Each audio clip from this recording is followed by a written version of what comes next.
Dance therapy doesn't mean they have to be dancing. Every movement is dance. You know, this is a dance. You know, this is a dance. It is. People have the wrong idea about dance therapy. They think you've got to have musical, they think you're doing steps the whole time, which is not what it is at all. It's every single gesture, every single posture is its own dance, and that's really why we call it dance movement therapy as opposed to just movement psychotherapy. So the dance has to be in there because we're seeing it, in a sense, as a dance.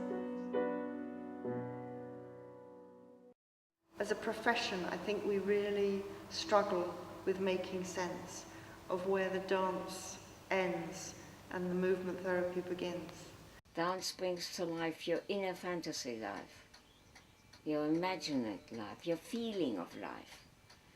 And you could imagine, and you could dream, and you could sing, and you could feel, and the emotional life comes to life.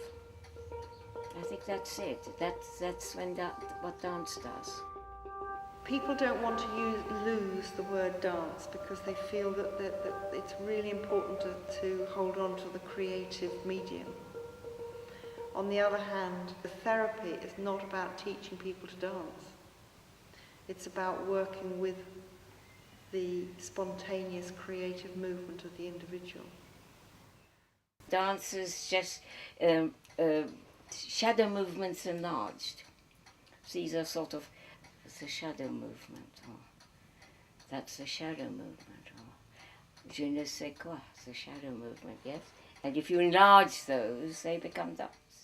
For example, you go and brush your teeth, and then you wash your face with water, and then you dry it, and then you shake your hair.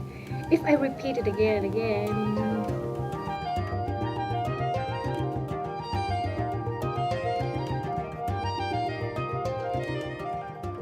the poetry of movement would be dance, that it has become a real artistic expression, which comes, to my mind, when it is really authentic, from this inner feeling of people dancing and expressing what they are, well, the meaning of what they are wanting to dance. Not meaning literal meaning, but making the movement meaningful, perhaps like my gesture.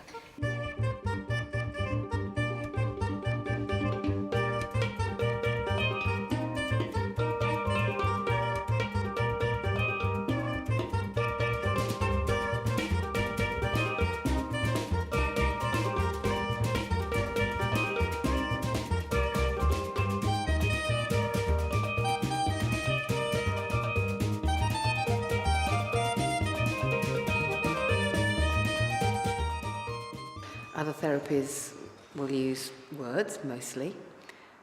Verbal psychotherapy, for example, it's all about listening to the client's words. Whereas in movement psychotherapy, we're not only listening to their words, we're listening and seeing their bodies moving. It's very liberating that you're not stuck in just one medium. It's such a variety of different ways of expressing yourself.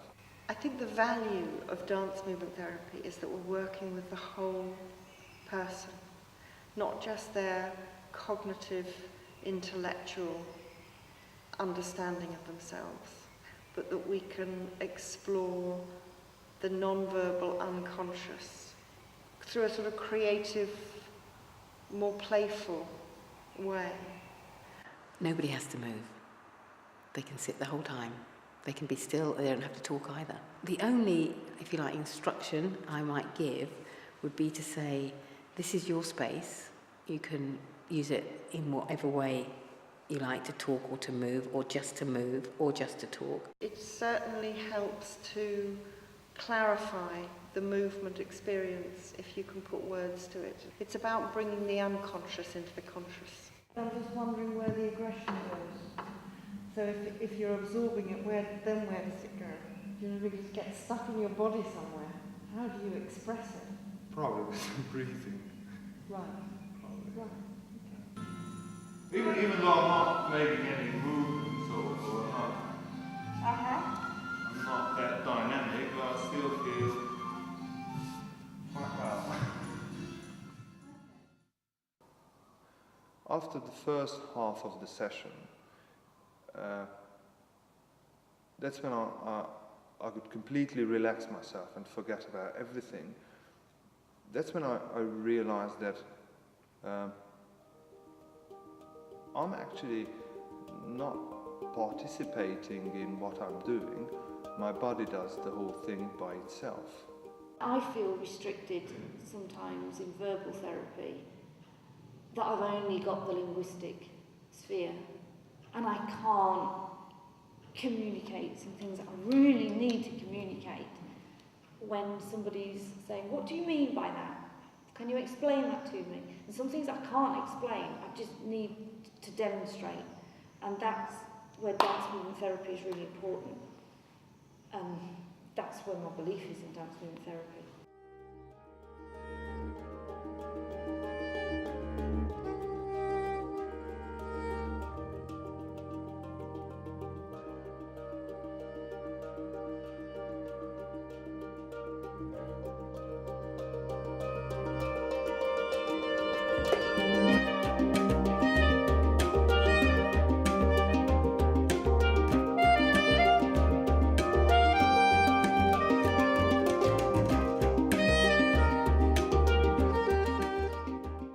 Train our students according to the Laban movement system.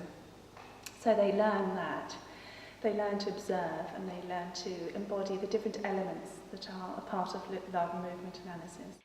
Well, Laban was fascinated by people from all over the world, the way they moved, and began to study this, and he found a way of writing it down. I like to call it a grammar of movement.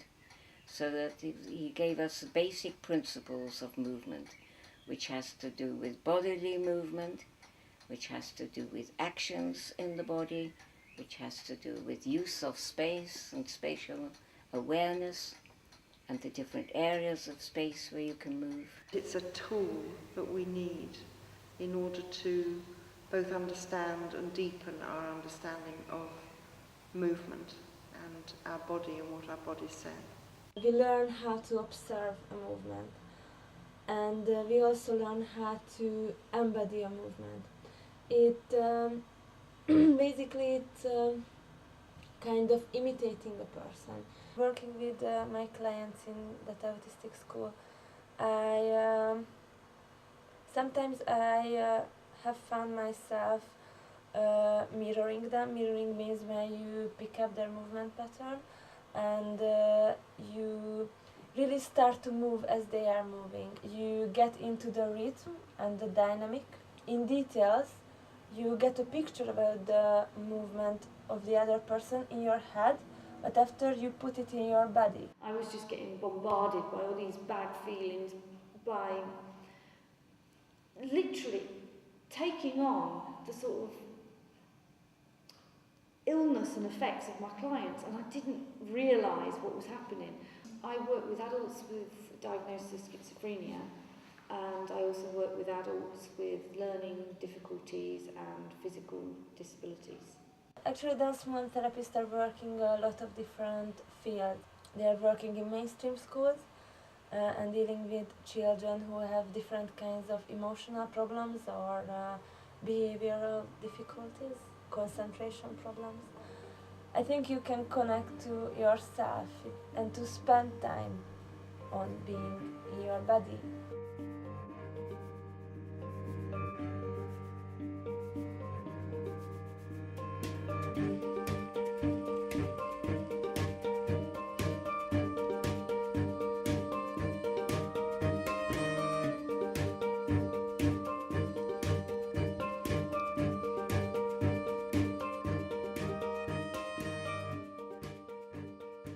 I think dance movement therapy is helpful for anyone, actually, if they are prepared to use movement in therapy. And sometimes movements can be very small, and I think it's taking away the anxiety of using dance. Actually, when we look at what dance movement therapy is about, it is not about dance, I don't believe. It's about the movement aspect of our bodies and how we use that to express something of ourselves. We each have an individual movement pattern which is absolutely unique to us all, and that is the basic thing we come into the world with, which is varies according to where you come from, what your genes are, etc., etc., where you are in the family. All our history is involved in the way we move. And as we grow and develop, then we build a particular way of meeting the world, responding to difficulties, responding to relationships. And it gets imprinted in our tissues and in our bones. I think basically the most healing aspect is learning to accept your body as being your body and not belonging to somebody else, and that you have space, a safe space around you. There are some people who are very rooted in the creative, the dance aspect, and there are other people who are more rooted in the psychotherapy aspect. And I think what we're trying to do is bring the two things together. The healing process is in recognizing our preferences, recognizing our patterns, and maybe linking with our past experiences and how that has influenced the way we are today.